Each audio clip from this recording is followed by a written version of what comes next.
तर गाईज आता हे लकीवर प्रँक करणार आहे इथं. त्याची गाडी इथं आहे, तर त्याला फोन लावणार आहे तर म्हणणार आहे. तर गाईज आता पार्किंग मध्ये आलो आणि ही जोडी बघू शकता. डोकं दुखायलेले या भाऊचं डोसकं दुखायले.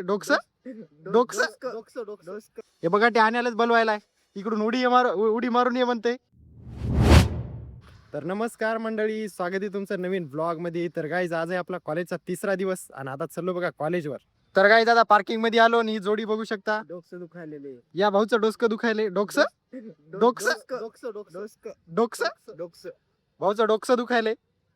आणि भाऊचं हे बघू शकता युनिफॉर्म किती खतरनाक आहे. पांढऱ्या पॅन्टवर कॉलेजचा शर्ट घालून आलाय भाऊ. मास्तरनं बाहेर काढलं भाऊला कॉलेजमधून. काढलं नाही लय बेकार बाहेर काढले लय बेकार. तर काही आता आम्ही आतमध्ये आलो आणि येऊ दे ना, कारण की त्याची पांढरी पॅन्ट आहे. आता आमचं दुसरं लेक्चर आहे, बेल वाजली बघू शकता.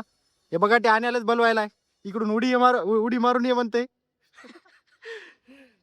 तसं ते उडी मारून येत नाही, पण आता काय सांगावं. चलो आता लेक्चरला, दुसरं लेक्चर आहे आमचं. तर काय आता लेक्चर झालंय, आम्ही चलो आता बाहेर. मिन बघा ते आण्याला तर काय येऊ दिलं नाही लेक्चरनं, कारण की रगीड ड्रेस होता आण्याचा, म्हणून त्याच्यामुळे येऊ दिलं नाही. तर काही याला येऊ दिलं नाही लेक्चर मध्ये. बघू शकता बाहेर बसलं इथं पार्किंग मध्ये गेम खेळायले. तर काही आता हे दोघ जण आलेत नेमकेच कॉलेजवर. तर काही आता चलो गावात, भाऊचं काम आहे. तर काही आता या भाऊचा फोन चेक, आपला फोन म्हणजे डिस्प्ले गेलाय, तर याच्यावर चेक करायचंय आपल्याला, म्हणजे डिस्प्ले टाकायचा आहे भाऊचा. आणि हे भाऊ याला काहीच काम नाही बरं, हे नुसतंच फिरायला आमच्या समोर.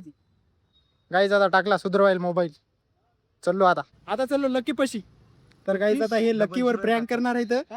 लकीवर प्रँक करणार आहेत. आता त्याची गाडी इथं आहे, तर त्याला फोन लावणार आहे, त्याला म्हणणार आहे की तू आता खाली येऊन गाडी चालू करून दाखव, म्हणजे ते जरा घाबरते मग.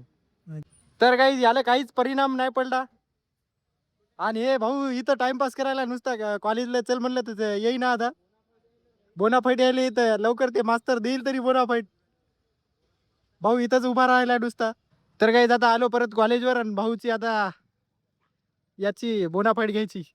तर काही आता भाऊची मार्कशीट घेतलेली आहे. आता जातो मी रूमवर जाऊन आपल्याला फ्रेश होऊन, आता आज तर करावंच लागते का ते.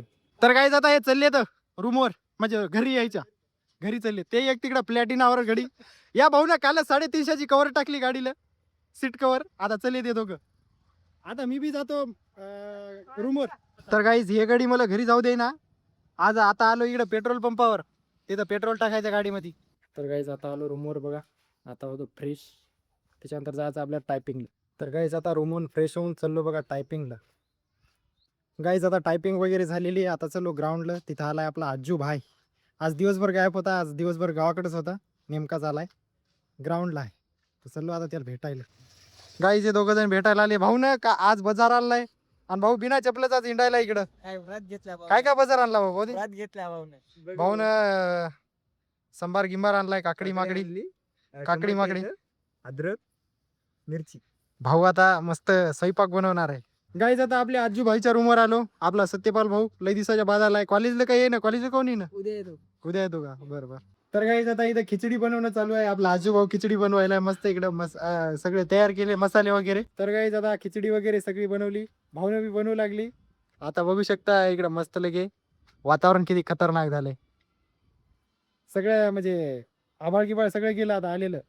तर गाईज आजच्यासाठी एवढंच. भेटूया पुढच्या ब्लॉगमध्ये. आता चलो बघा रूमवर. तर तुम्ही आपल्या चॅनलवर जर नवे असाल तर चॅनलला सबस्क्राईब करा. भेटूया पुढच्या ब्लॉगमध्ये.